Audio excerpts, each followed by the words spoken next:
समुद्र रे केमिति बुड़ीगला एमवी ओसेन विनर जहाज बुड़ीबार रहस्य खोलिबे उद्धार होइतबा चीन रो 2 क्रू मेंबर उद्धार 2 नाविकों को पचराउचरा करबा पई कोलकाता पारादीप रे आसी पहुंची चीन भाषा जानितबा 2 जण अनुवादक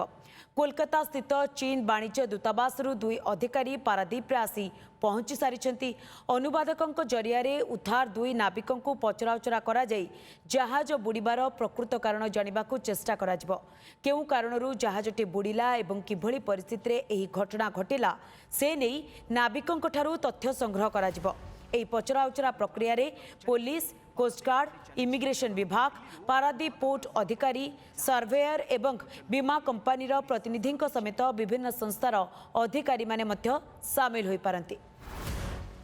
उद्धार होइतबा पारादीप पानी चली तेबे संपर्क में अधिक सूचना पाई आम सहित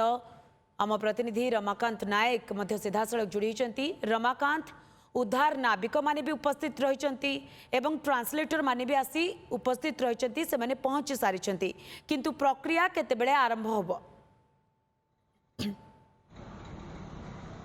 मंदाकिनी निश्चिंत भाव में कहवाई चाहिए प्रक्रिया एवं आरंभ होमें जो छिड़ा है अर्थात आपको देखापी चाहिए ये जो होटेल भितर अच्छा जो 2 जण क्रू मेंबर जो मैंने उद्धार होते अघटन गोटे दिन पर जो मैंने उद्धार होते से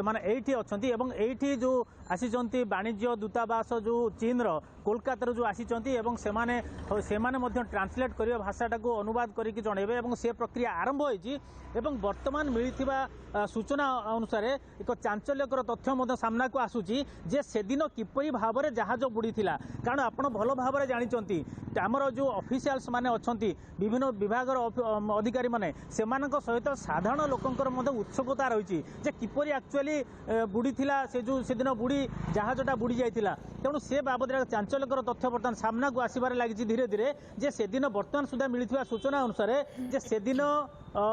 जहाजटी रोलिंग होता अर्थात लिस्टिंग जहाँ को कहते गोटे पट को ढली पड़ा एवं गोटे पट को ढलिबार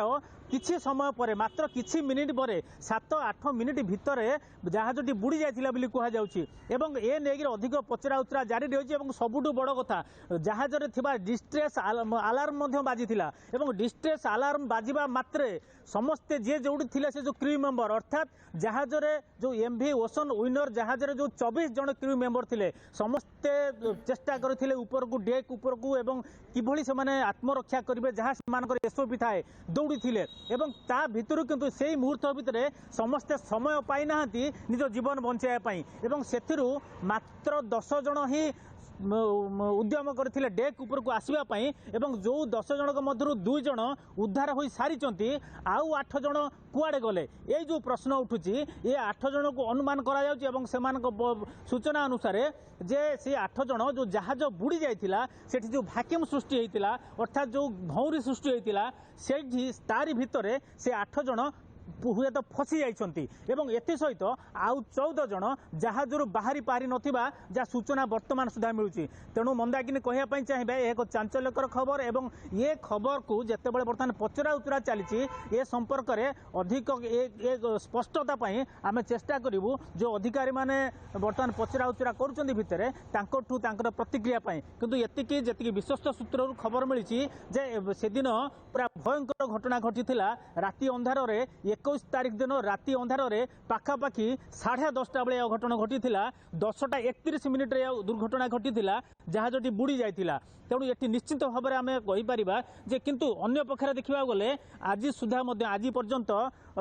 MRCC Beijing MRCC Port Blair जेतु ये प्रक्रिया जारी रही रहस्य उन्मोचन हो पारुछि ना नाही ता उपरे मध्य नजर रहइबो। रमाकांत बहुत बहुत धन्यवाद आपनकर तमाम सूचना पाए। मम्मा भरोसा माने कोन पात्र इलेक्ट्रॉनिक्स संपर्क एक भरोसार